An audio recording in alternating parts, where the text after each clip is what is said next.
বলেছি এটা হচ্ছে আত্মহত্যা করার মতো।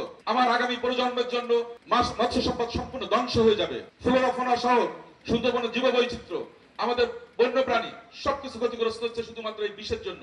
অথচ আমাদের সমাজের মানুষ করছে, আমাদের এখানে ডিলাররা সেই বিষ বিক্রি করছে, ইন্ডিয়ান যে বিষ পাউডার সেগুলো দিচ্ছে খুব হালকা, নাকি দেখা যায় না পানিতে দিলেই এটা অল্প সময়ের ভিতর মাছ সব বেশি ওঠে।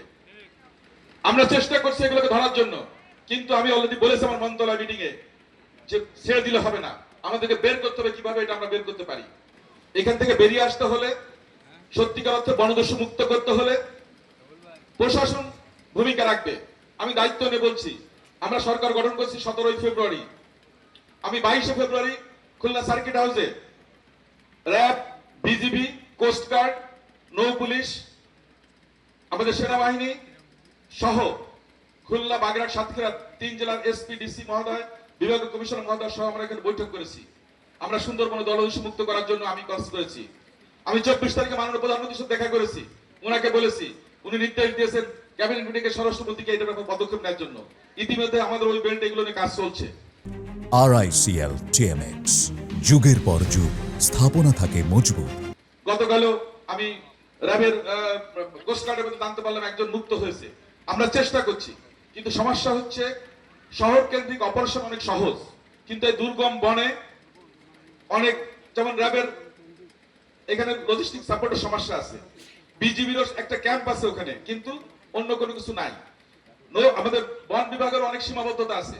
আমি যখন মন্ত্রণালয়ের দায়িত্ব নিয়েছি আমি জানি 7-8 কিলোমিটার রক্ষা করার জন্য একজন বনরক্ষী মাত্র। তো আমাদের সম্পদের সীমাবদ্ধতা বিভিন্ন কারণে এই সমস্যাগুলো হচ্ছে।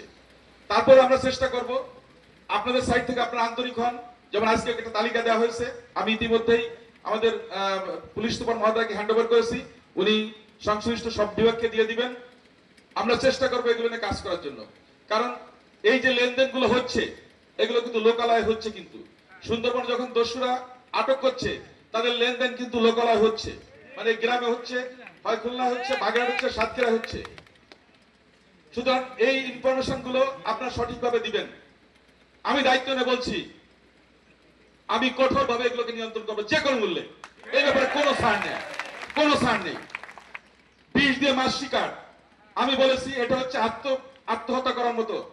আমার আগামী প্রজন্মের জন্য মৎস্য সম্পদ সম্পূর্ণ ধ্বংস হয়ে যাবে। ফ্লোরা ফোনা সহ সুন্দরবনের জীববৈচিত্র্য, আমাদের বন্যপ্রাণী সবকিছু ক্ষতিগ্রস্ত হচ্ছে শুধুমাত্র এই বিষের জন্য। অথচ আমাদের সমাজের মানুষ করছে, আমাদের এখানে ডিলাররা সেই বিষ বিক্রি করছে, ইন্ডিয়ান যে বিষ পাউডার সেগুলো দিচ্ছে খুব হালকা, নাকি দেখা যায় না পানিতে দিলেই এটা অল্প সময়ের ভিতর মাছ সব বেশি ওঠে। আমরা চেষ্টা করছি এগুলোকে ধরার জন্য, কিন্তু আমি অলরেডি বলেছি আমার মন্ত্রণালয় মিটিং এ যে ছেড়ে দিলে হবে না, আমাদেরকে বের করতে হবে। কিভাবে এটা আমরা বের করতে পারি? আমরা উদ্যোগ নেব, প্রতিটা মাছের আড়তে আমরা সকালে টেস্টিং করব যে এখানে বিষ আছে কিনা। বিষ থাকলে ওই আড়তদারকে গ্রেফতার, আড়তদার কাছে তথ্য নিয়ে যে সাপ্লাই দিয়ে তাকে গ্রেফতার। এইভাবে আমরা তৃণমূলে ঢুকবো এবং এই বিষকে সুন্দরবনে মুক্ত করবো যে কোনো মূল্যে, ইনশাল্লাহ। এইটা নিয়ে কোনো ছাড় হবে না। আরেকটা জিনিস গুরুত্বপূর্ণ, এখানকার মানুষের কমিটমেন্টটা খুব গুরুত্বপূর্ণ। কিন্তু আমরা জলবায়ু পরিবর্তনের শিকার, আমরা এটা স্বীকার করি।